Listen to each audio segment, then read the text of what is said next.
Well, just to tell you a little bit about Me and You, my new book, which is out in paperback on the 1st of August. I'm very excited. It's the central theme of the book is about a girl who goes missing. Just quite literally, out of nowhere, vanishes into thin air. And it's told in two parts.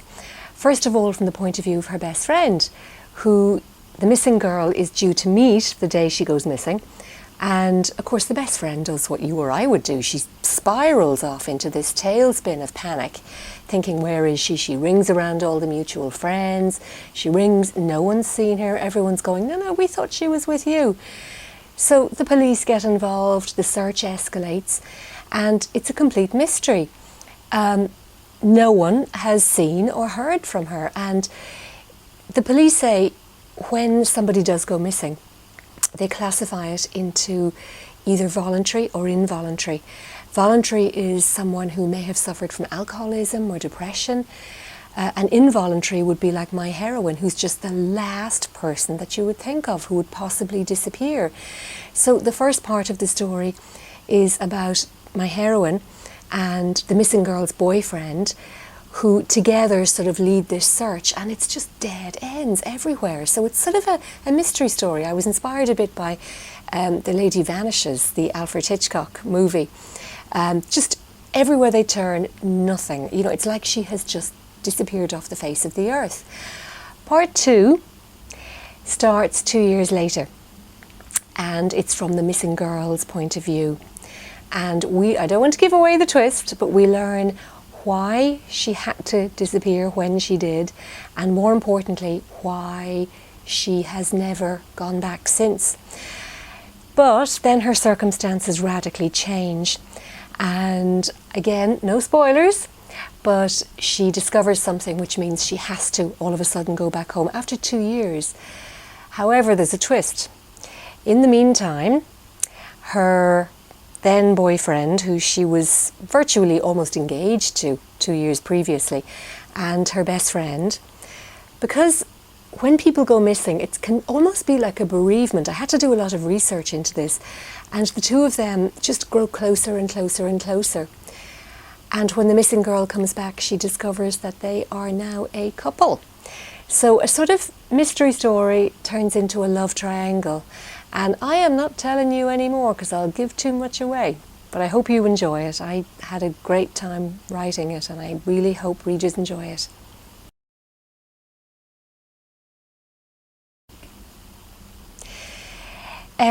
Just to answer which part of the story of Me and You came to me first, I think it was, I was reading a newspaper article from a police sergeant at home in Ireland.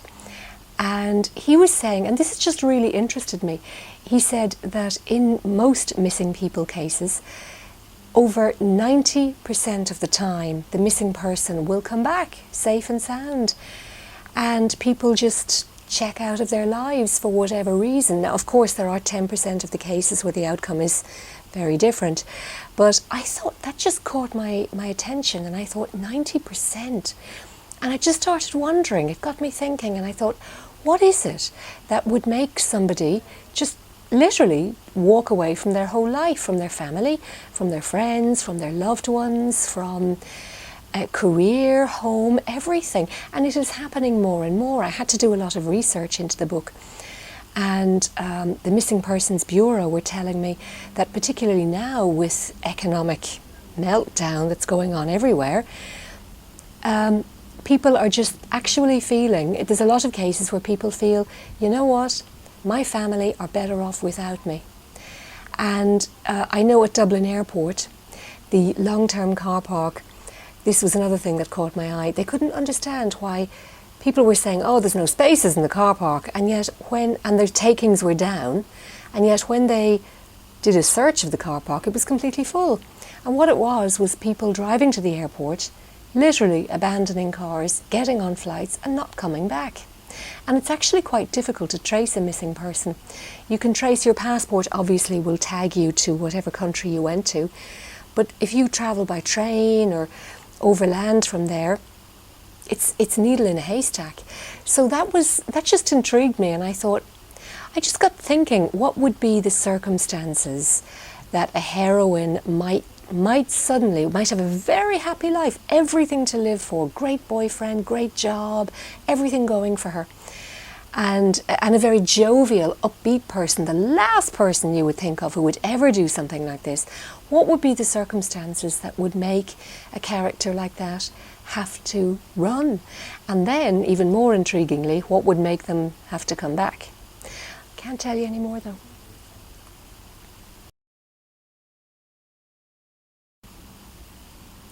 Would any of my friends or family recognise themselves in any book I've written? Well, here's the thing. Your friends, I have found, your friends always think that they're in your book, but they're never the person that they think they are.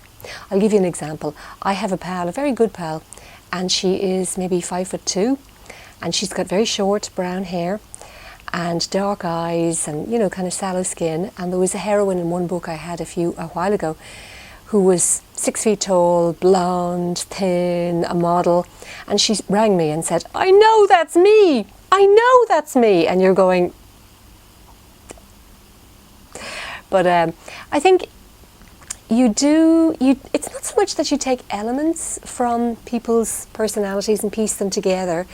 It's just sometimes people have character traits that you go, oh, that could just be really interesting. I remember there was a particular person that I worked with another age ago, who was, a woman who's very high maintenance, and just nothing is right. And even from a small child, I knew her from when we were very young, always like that, always kind of putting you down. But she was a frenemy, a classic frenemy. And I just remember thinking, that's an interesting character. And I think these things go into your subconscious and they kind of resurface. You think, oh yeah, I could pull that out and use this for this. But I, like all writers, I kind of always have I'm supposed to always have a bit of a notebook with me to write down, anything that strikes you. But I end up writing things on the back of lottery tickets and Opal fruit packets. But yeah, you get your character. You would never model a character in a book on one particular person, but sometimes you might get an amalgamation of just several different traits, and you think that could just be interesting.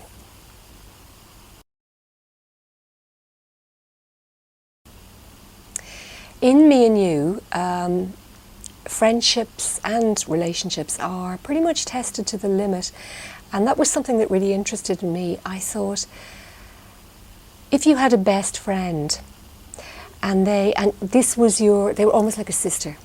They were your closest confidant, they were just your go-to person, they were your right hand. And if they betrayed you, could you forgive? Could you ever get over it? Could you bring yourself to? And it was just something that interested me. And I know myself, the qualities that I value most. I'm very, very lucky. I have fantastic friends who I've had going back since primary school in some cases. And the things that I value most are, well, first of all, honesty. I think old friends, you've got that shorthand with each other that you don't get with people who you've, newer friends that you might have met through work. You can kind of, every now and then you need somebody to go, oh, well, I remember when you were 11 and you did blah, blah, and blah. And it just keeps you grounded in a way. So loyalty, honesty, and I know certainly in a relationship, what I would value hugely, and in a friendship really, they're not that dissimilar, would be sense of humour. Because I think if you've the ability to find something to laugh at in any situation, I think you can get through pretty much anything. And also generosity, that's an important one too, I feel, both in a relationship and a friendship. And I don't just mean, oh no, let me get dinner. I don't mean money. It's not so much about money. It's not about material things. It's like a spiritual generosity, if that makes sense. I have found that people who tend to be mean and tight-fisted with cash tend to be emotionally as well. Just beware, I know it's a warning sign for me if I'm in a restaurant with a guy on a date and the bill arrives and he goes, well, now I didn't have peas, but you did, so I think you just think it'll manifest in other ways, it's like a symptom. So Generosity of spirit. Humour, of course, that's a huge one. Looks in a relationship, looks wouldn't matter to me at all. I mean, I think once someone is attractive to you, it doesn't matter what anyone else thinks, it wouldn't matter to me. But I think with a friendship, generosity, loyalty, and again, humour. The winning combination.